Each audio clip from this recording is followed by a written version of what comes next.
So back in 2004, there were these two guys in their 20s who wrote a letter to Wall Street asking for billions of dollars. Right.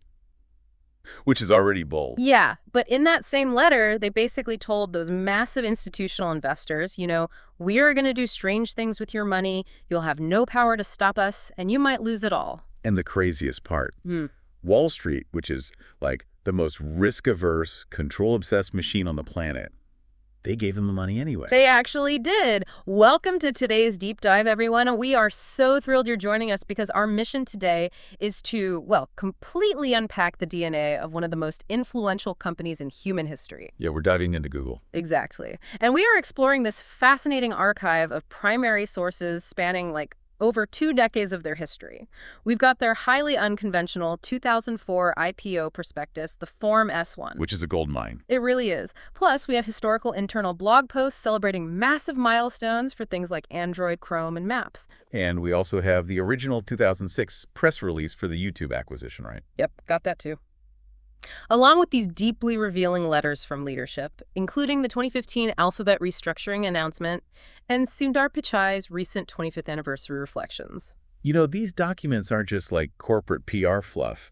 When you layer them all together, they form this almost cryptographic key. Oh, I like that. A key to what? To understanding how a modern behemoth engineered itself piece by piece to avoid the fate of literally every other tech giant that came before it.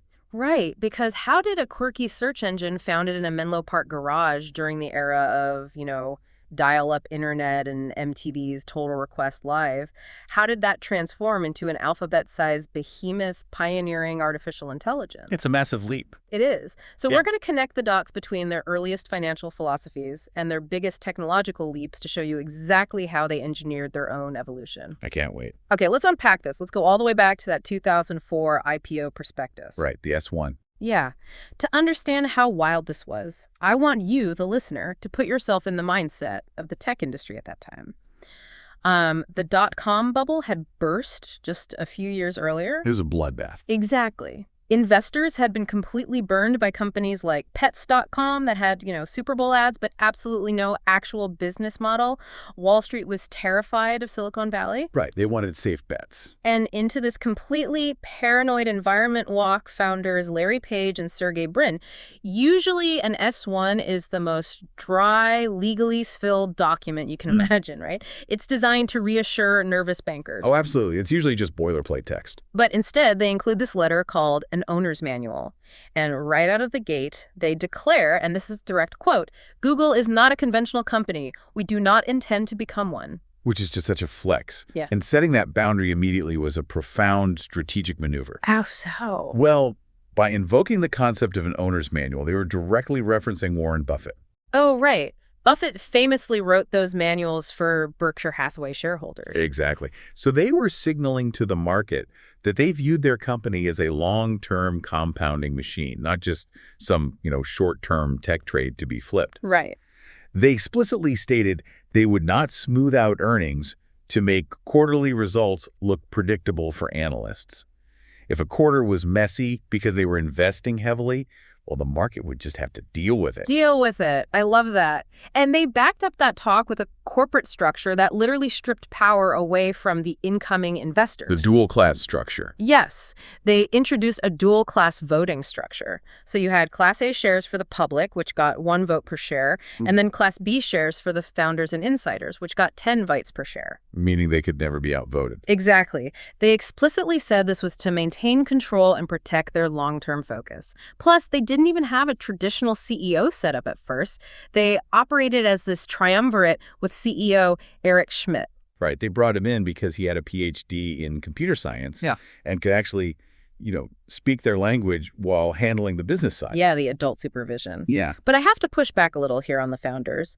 They claim this dual-class structure is all about long-term innovation and ignoring Wall Street pressure. Sure. But isn't that just a really convenient sort of pseudo-intellectual way for them to dodge accountability to you, the everyday shareholder? I mean, that's the classic critique. Right.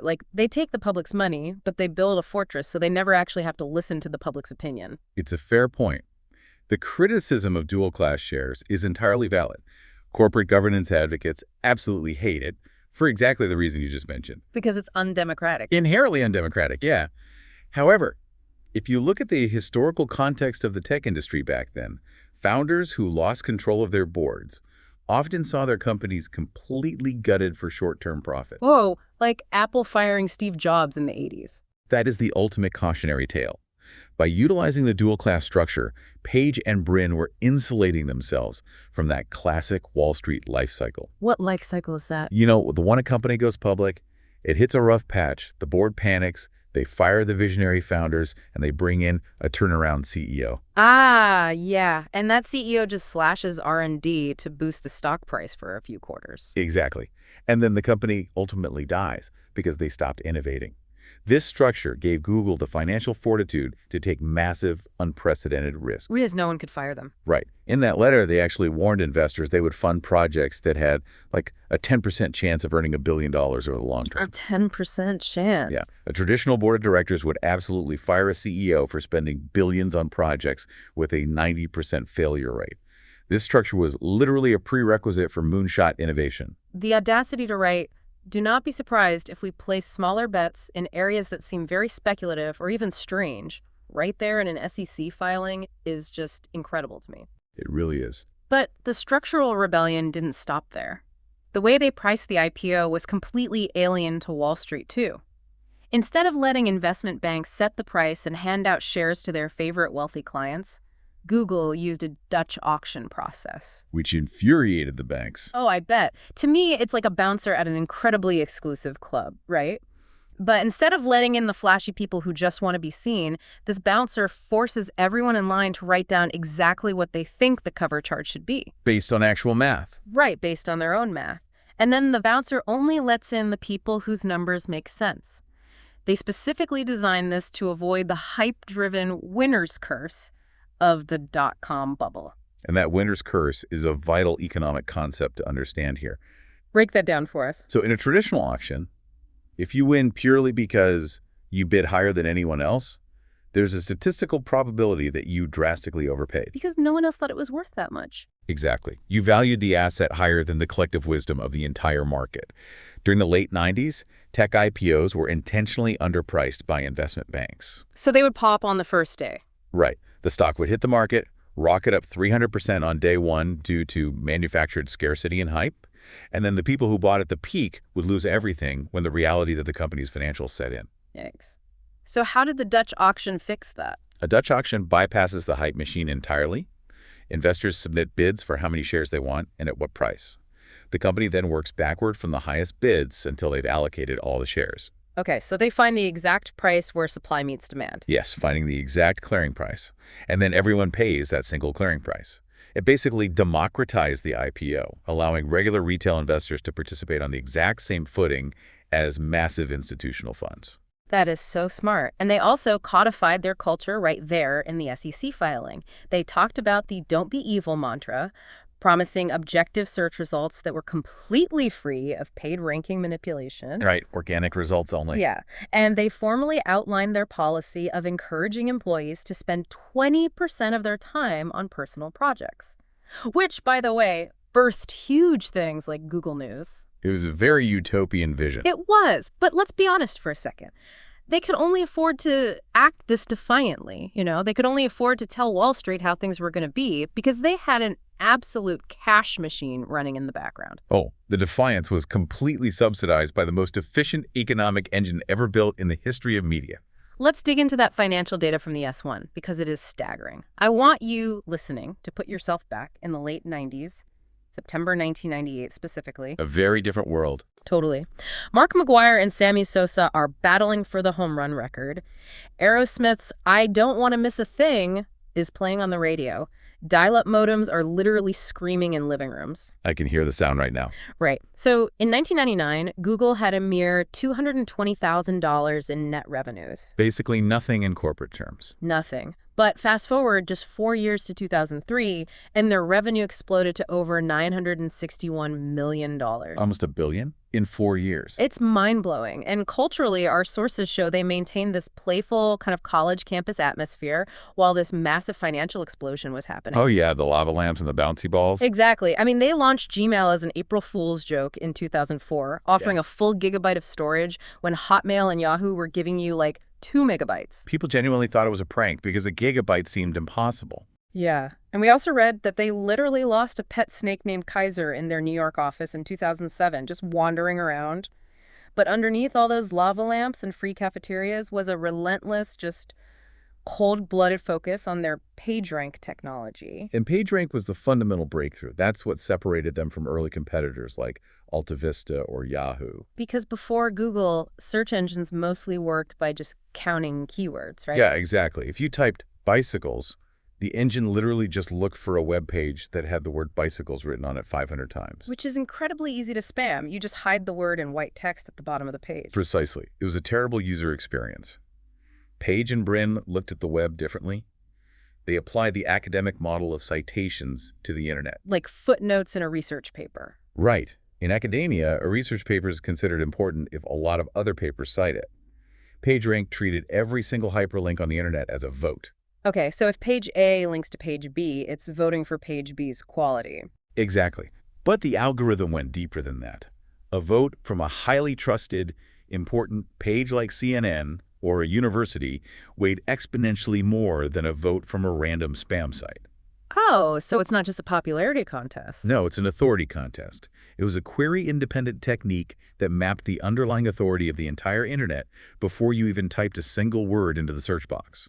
That explains why the search felt like magic compared to everything else. But here's the massive irony that stands out to me in these documents. What's that? Well, the founders write this passionate letter about providing unbiased, free access to information.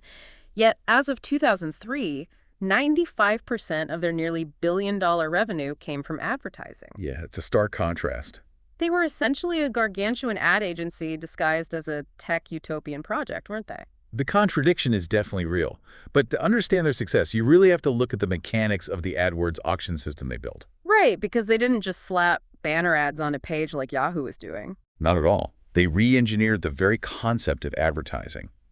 What's fascinating here is that in traditional media like television, print, or early internet display ads, whoever has the biggest budget buys the most visibility. Right. Ford pays the most. They get the Super Bowl ad. It's a blunt instrument. Exactly. Google introduced an auction system based on user intent, but they added a crucial mathematical twist: the quality score. Okay, break that down for us, because it wasn't just pay to win, right? Let's look at the math. Imagine two companies are bidding on the search term running shoes. Advertiser A is a massive corporate conglomerate and bids $10 per click. Okay. Advertiser B is a small local boutique shop and they only bid $2 per click. In normal world, the $10 bidder gets the top spot, no questions asked. Naturally. But Google realized that if advertiser A's ad was terrible or led to a broken website, users wouldn't click on it. And if users didn't click it, Google made $0 because they only got paid per click. So a high bid means nothing if no one clicks. Exactly. So they introduced a multiplier based on relevance, which was measured by the click-through rate. If advertiser A's $10 ad was only clicked 1% of the time, its score was essentially 10. Okay. But if advertiser B's $2 ad was highly relevant, well-written, and got clicked 10% of the time, its score was 20. Wait, really? So the $2 ad would win the top spot over the $10 ad? Yes. The lower bidder wins because they're actually providing what the user wants to see. That is wild. By aligning the advertiser's success with the user satisfaction, they created a self-optimizing money printer. If an ad was irrelevant, it dropped in rank and eventually just disappeared, even if the advertiser was willing to pay a fortune. It essentially forced advertisers to be genuinely useful. Right. And then they extended that entire ecosystem to the rest of the internet with AdSense, allowing independent blogs and news sites to host Google's text ads and split the revenue. So if we connect this to the broader picture, those tiny, hyper-targeted text ads were the economic engine funding the idealistic mission. Without the ads, the mission fails. Because organizing the world's information for free requires colossal capital. I mean, you need massive server farms, underwater fiber optic cables, and thousands of PhDs. It is incredibly expensive to give things away for free. AdWords provided the limitless cash flow to build that infrastructure without ever charging the user a dime. But, with billions flowing in, they realized that organizing the world's information had to mean more than just crawling text on HTML web pages. Because by the mid-2000s, the internet was rapidly evolving. Right. Broadband was rolling out. People were actually starting to upload media, not just text. The very definition of information was expanding. And their crawler technology, which was brilliant at reading text, couldn't watch a video. It was blind to it. Yeah, they faced a fundamental gap in their index. Which brings us to their first massive, truly transformative acquisition. In October 2006, Google buys YouTube for $1.65 billion in stock. Legendary deal. And looking at the press release we have from the archive, YouTube was founded in February 2005. So it was barely a year and a half old. Yet it was already seeing 100 million video views a day. Which was unprecedented bandwidth at the time. But $1.65 billion. Think about 2006. That seemed like an insane amount of money for a startup that was basically hosting grainy, pixelated, copyright-infringing videos of teenagers lip-syncing and, cats falling off televisions. The sticker shock at the time was monumental. Mark Cuban famously called Google crazy for buying it. But he really? Yeah, he suggested they were just buying a massive copyright lawsuit waiting to happen, given how much pirated television was being uploaded to the platform every single minute. I mean, he wasn't wrong about the lawsuits. And their strategy post-acquisition was surprisingly hands-off. The press release quotes Eric Schmidt and YouTube's co-founder Chad Hurley. Google decided to keep YouTube completely independent. Right, physically located in San Bruno. Yeah, instead of bringing them down to the main Googleplex in Mountain View, they retained the entire team to protect this passionate clip culture community. But here's where it gets really interesting, and I have to ask you. Go ahead.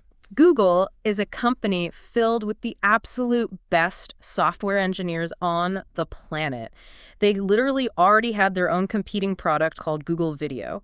Why on earth did they spend $1.65 billion to buy a video platform instead of just having their genius engineers build a better one themselves? It really comes down to understanding the limits of engineering. What do you mean? Well, Google's engineers could build a superior video player. They could build better search algorithms for videos. Yeah. But what they recognized in 2006 was that community is a moat. Ah. They weren't buying YouTube's technology, which was built on standard flash video and was actually struggling to keep up with traffic. They were buying an entrenched culture. Chad Hurley literally called it a new clip culture in the press release. People weren't just watching. They were responding to videos with other videos. Exactly. YouTube had captured the cultural zeitgeist. People were uploading videos there specifically because their friends were there. Yeah. The network effect had already taken hold. And you can't fake that. You cannot just code a thriving community into existence no matter how good your engineers are. Google Video was technically proficient, sure, but it felt sterile. It felt like a corporate repository. That's library. Right. Whereas YouTube felt like a global, chaotic public square. Okay, so they bought the audience. But what did Google bring to the table besides just a giant check? Survival. Survival. Yeah.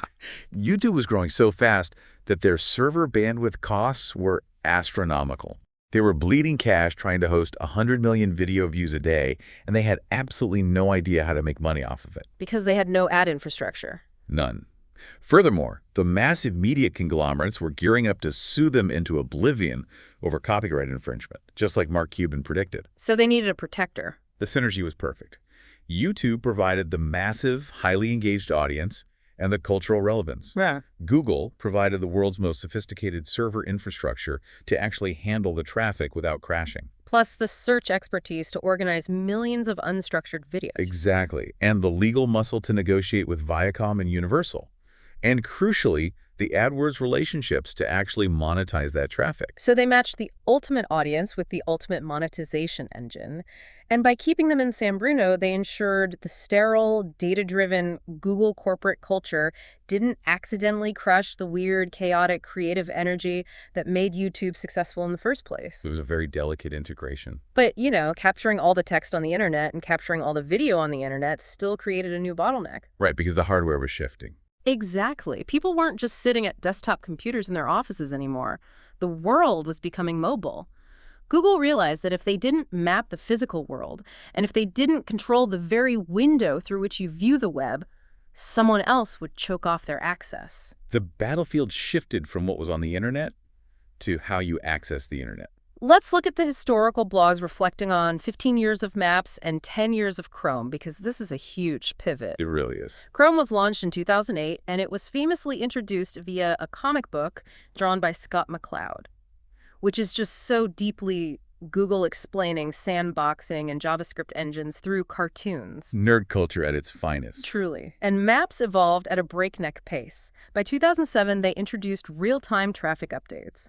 The blog notes this literally spawned the phrase, "there's a lot of red." Which completely changed how we fundamentally plan our daily commutes. We all say it now. And then there's Street View. Launched in 2007, the lengths they went to map physical reality are just staggering. They strap cameras to snowmobiles, they put them on camels in the desert. It sounds made up, but it's true. By 2012, they introduced the Trekker backpack. They put a massive 40-pound camera orb on someone's back so they could map the bottom of the Grand Canyon, walk up the Eiffel Tower, and trek through the Amazon rainforest. The scale of the physical engineering required for Street View is mind-boggling. They didn't just aggregate data, they deployed a fleet of vehicles and people to photograph the surface of the planet. They captured over 10 million miles of imagery. I mean, it's an incredible technical achievement, but I have to push back here, and I want you to really unpack this for me. Sure. Putting cameras on camels, hiking through the Amazon to record every leaf. At what point does the noble mission of organizing the world's information just become an excuse for excessive global data collection? That's a big question. Right. It feels like crossing a line from being a helpful digital utility to being an omnipresent surveillance apparatus. That tension is the central defining debate surrounding modern Google. The pivot from organizing digital information to digitizing physical reality brings immense privacy implications. Obviously. You're photographing people's houses. Right. But if we analyze their strategic logic, the pure corporate survival instinct, we have to look at the browser wars and the battle for mapping dominance. The overarching theme of both Chrome and Maps is actually defensive. Wait, defensive? Mapping the streets to compete with Microsoft doesn't require photographing the Amazon rainforest or people's driveways. That feels like an insatiable appetite for data, not just a defensive moat. That's where the friction lies. Their mission statement doesn't have a geographic boundary. Organizing the world's information implies all information. But let's look at the immediate business threat that sparked these initiatives. Okay, let's hear it. Before Chrome existed, how did you access Google search? You had to open Microsoft's Internet Explorer or Apple Safari. Exactly. You had to use a competitor's door.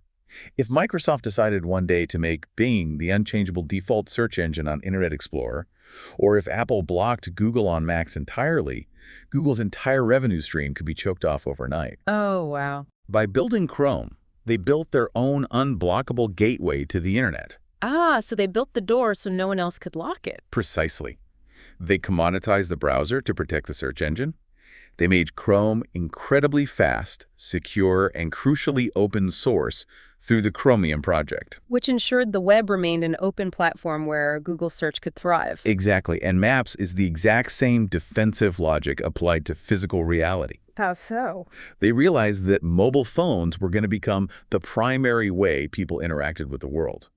If you own the default map on a mobile phone, you own local search. Meaning you own the data on restaurants, businesses, routing? Yes.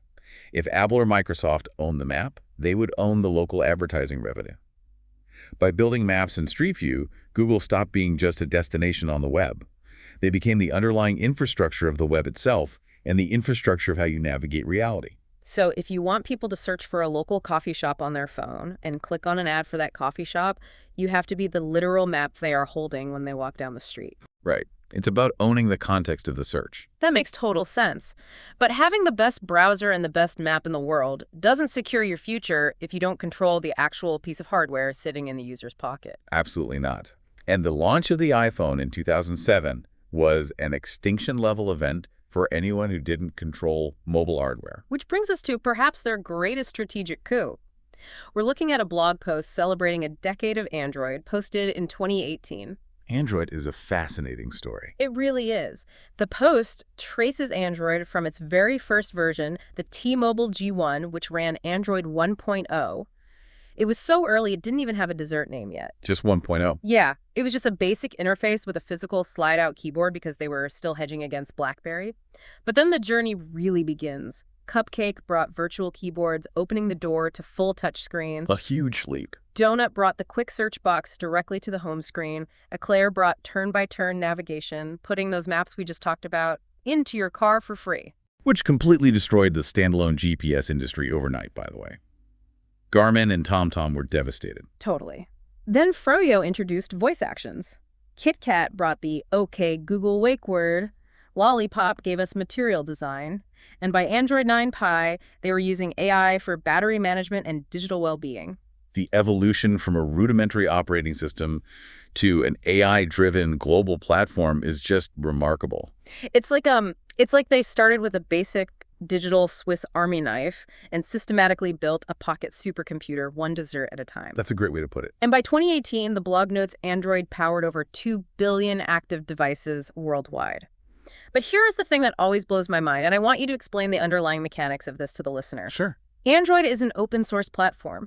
Google spends billions of dollars developing this pocket supercomputer operating system, and then they just give it away to Samsung, to LG, to Motorola completely for free. Yep, they don't charge a licensing fee. How does giving away your flagship operating system actually help the bottom line? If we connect this to the bigger picture, it is one of the greatest strategic masterstrokes in business history, born entirely out of panic. Panic. Absolute panic.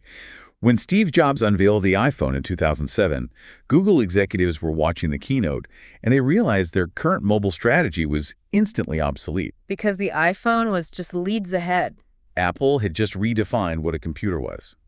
And more terrifyingly, Apple controlled the entire ecosystem, the hardware and the software. Google saw an existential threat.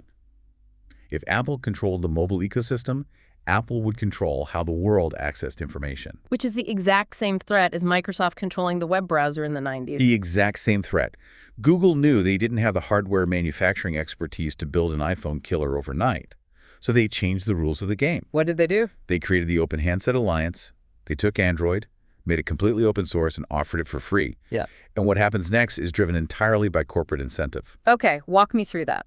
Every hardware manufacturer in the world, Samsung, HTC, Motorola, was terrified of the iPhone destroying their business.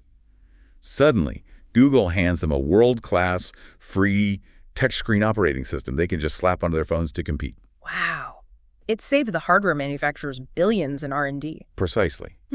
But, and here's the genius caveat, the Trojan horse of the whole thing, the open source version of Android is just the bare bones. Right. It doesn't have the Google Play Store, it doesn't have Google Maps, it doesn't have the Gmail app. To get the version of Android that consumers actually want to buy, the manufacturers had to sign agreements to pre-install Google's suite of apps. And, crucially, set Google Search as the unchangeable default on the home screen. So they gave away the phone to secure the default search bar? Default placement is the most powerful force in consumer tech. People rarely change their default settings. That's so true. I never change my defaults. Most people don't. By making Android open source, Google empowered global hardware manufacturers to rapidly flood the market with cheap, capable smartphones.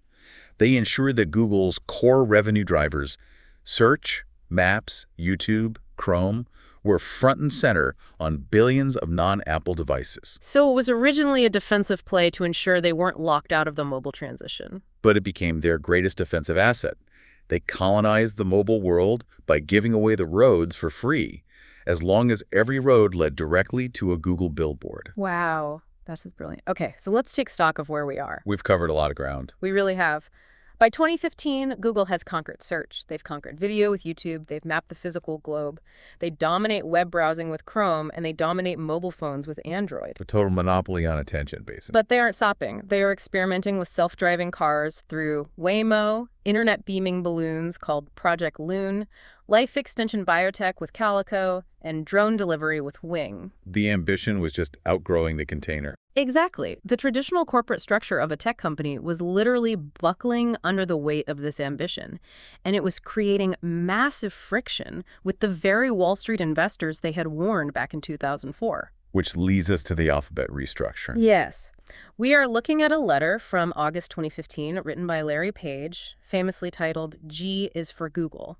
In it, he details the creation of a brand new holding company called Alphabet. A massive shock to the industry at the time. Totally.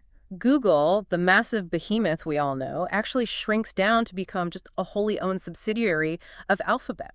Sundar Pichai takes over as the CEO of Google. Right. This structure allowed the core, insanely profitable internet business to operate completely independently from what they call the moonshots, like the X Lab and their investment arms, Ventures and Capital. It separated the present from the future. Right. So I have to ask you, and I want the listener to think about this directly. Why would you invent a brand new parent company when Google is literally one of the most recognized words on planet Earth? It's literally a verb in the dictionary. Exactly. Why hide behind a corporate umbrella called Alphabet? To understand this, we actually have to leap all the way back to the beginning of our deep dive. Do you remember the 2004 IPO letter where Larry and Sergey warned Wall Street that they would fund speculative projects with a 10% chance of earning $1 billion? Yes, the "do not be surprised if we do strange things" warning. Well, by 2015, those strange things were incredibly capital intensive. Building self-driving cars and trying to cure aging costs billions and billions of dollars. And these costs were all just mixed into Google's overall financial reports. Exactly. Wall Street analysts were getting extremely nervous. They couldn't tell if the core search business was slowing down or if the moonshots were just draining all the cash. Ah, so the math was getting muddy. It's a classic case of the innovator's dilemma. Usually, a massive company kills its experimental projects because they drag down the profit margins of the main cash cow. Wall Street demands efficiency, so the company starves its future to feed its present. And then a nimble startup comes along and disrupts them. Alphabet was the structural solution to the innovator's dilemma. By creating a holding company, they separated the financials. They protected the highly profitable core Google Search, Ads, YouTube, Android from the massive financial risks of the exploratory bets. It provided total transparency to Wall Street. Yes. Investors could finally see exactly how much money the Google subsidiary was printing and exactly how much the other bets were spending. So it appeased Wall Street while maintaining their startup soul. Exactly. Larry and Sergey got to step away from the day-to-day grind of running a search engine to go play with time machines and drones as the heads of Alphabet. While Sundar Pichai, who had already proven himself as a phenomenal operator by leading Chrome and Android, got to run the core economic engine. It allowed them to invest at the scale of the opportunities they saw without terrifying the public markets. With the corporate structure secured and Pichai at the helm, the company was primed to look toward the next quarter century. Which brings us to our final act, the next quarter century and the AI horizon. For this, we are pulling from Sundar Pichai's reflections on Google's 25th birthday, which was published in 2023. It's a very thoughtful piece. It really is. He notes how technology that takes years for us to adapt to becomes just absolute second nature to our kids. He says what marveled his dad makes his teenage son just shrug. The shrug. Think about the shrug for a second. We are talking about a company that strapped cameras to camels to photograph the world, that built an auction house that processes hundreds of millions of bids a day, that gives away pocket supercomputers. And to a teenager today, that's just boring. It's just infrastructure. The shrug is a powerful metric for technological normalization. It means the magic has successfully transitioned into utility. It's expected, like electricity or running water. And Pichai uses this reflection to pivot to the AI horizon. He traces Google's AI roots all the way back to the early 2000s, using early machine learning for basic spell check and to improve that AdWords quality score we talked about. Right, the early days of ML. But he pinpoints a specific turning point moment. A 2012 neural network demo showing breakthroughs in image recognition in a meeting room near Charlie's, which is their main campus cafe. That was a huge moment internally. Pichai writes that he realized then, and I quote, "This is really going to change everything. I want you to break this down for us." What was so different about a 2012 neural network compared to the machine learning they were using for spell check in 2004? This raises an important question, and it's the difference between memorizing rules and actually learning to perceive. Okay.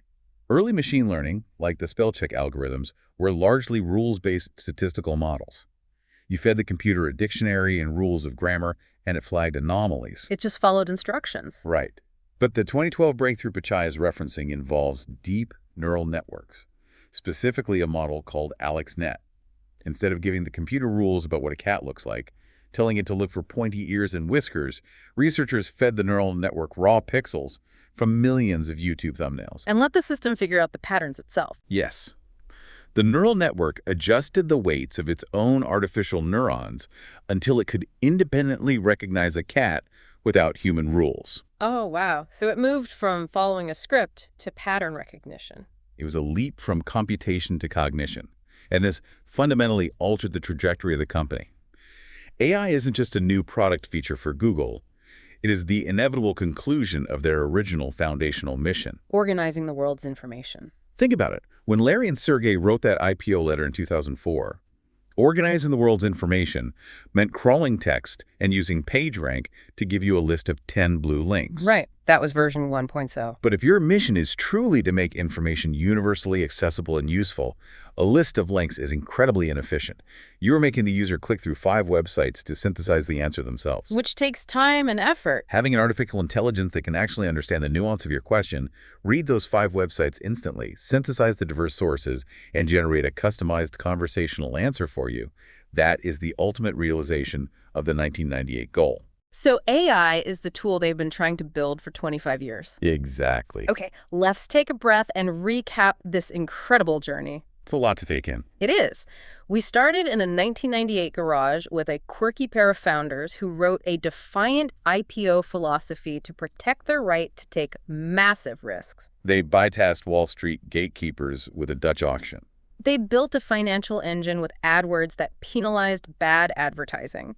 They bought a cultural phenomenon in YouTube because they understood community is a moat. They mapped the physical globe to protect their digital borders. They dominated the mobile transition by giving Android away as a Trojan horse for their services. They restructured the entire corporate world to invent Alphabet to shield their moonshots. And now they have bet the entire house on artificial intelligence. But I want to leave you, our listener, with a final thought to mull over. We've talked about their evolution from 10 blue links to AI synthesis. In that 2004 IPO, Larry and Sergey warned they would make speculative or even strange bets to survive the future. Which they certainly did.